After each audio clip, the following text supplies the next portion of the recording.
Peace, this is Daddy-O from the legendary hip-hop band Stetsasonic. I only touch greatness. You're going to be checking out the Conversations with Chad, because I only touch greatness right here. Yeah. So last one of mine before I shoot it to Chad here. 1981, he started Stetsasonic with Prince Paul.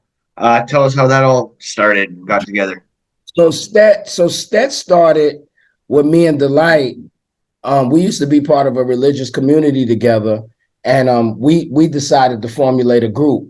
We always knew we wanted to do 3 MCs. It took us a long time to find out who the third MC was going to end up being permanently. I mean, we went through a plethora of guys, but once we started formulating what we were doing, we just started trying to figure out what the other elements of the band was going to be. We ended up becoming a band anyway, but what the elements of the group was going to be. The way we found Paul is there's projects in Brooklyn called the Brevoort Projects, and they do the thing called Brevoort Day. That's where Fab is from. Fab is from Brevoort, and they do a thing called Brevoort Day. But when the summer is happening in New York, like there's block parties in the summer because school is out. There's block parties on the summer every 2 blocks, every 3 blocks. There's block parties, there's block parties, there's block parties. So Brevoort Day, it was a big block party in the circle. It's always a big joint going on in the circle. But on one of these side blocks, somebody had equipment out. And, you know, it was decent speakers and they was playing. And we heard somebody cutting up that Caravan record, Liquid, that later on, Melly Mel would make white lines off of it. But the person was killing it. And we look over, we see this little dude doing it, and he's smashing it. And that was Prince Paul. He was 17. You know, we asked him to be in a group. We had to get permission from his moms and everything. And then, you know, DBC was a guy that he already was making music, like he already had music. Fuquan and Wise came from the neighborhood, and Bobby came from Brownsville. And that's how we ended up putting it all together. Okay, Chad, shoot one, bud. Hey, so Daddy-O, so being in hip hop as long as you have, and seeing all the different eras that the culture has gone through, in your opinion, what's the best era or the best year of hip hop? I can only tell you my favorite year. 88 is my favorite year. I don't know if that's the best year.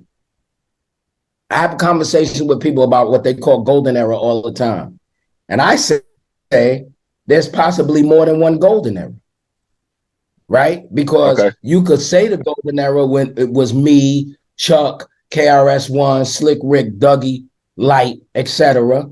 But then what do you call when Wayne was putting out them Fireman tapes? Or what do you call the era of Biggie and Tupac, right? Like it's very difficult to judge. But for me, it's 88 because it's right after 86 and 87. 86 and 87 is that real emergence that we are serious about making these records.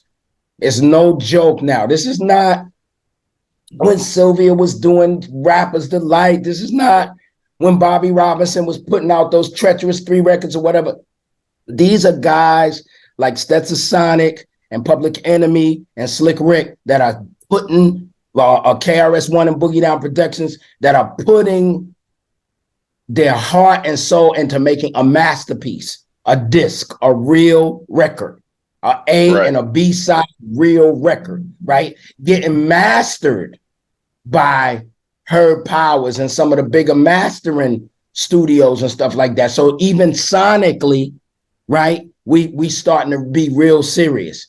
And that year, 88, a few of those records, including our In Full Gear that dropped 88, honestly, bro, especially now that I got like Tidal, Spotify, Apple Music, even sonically, besides for a handful of guys, those records are unmatched, just even the way they sound. Yeah, so my favorite year is 88. Yeah, my favorite year is 88.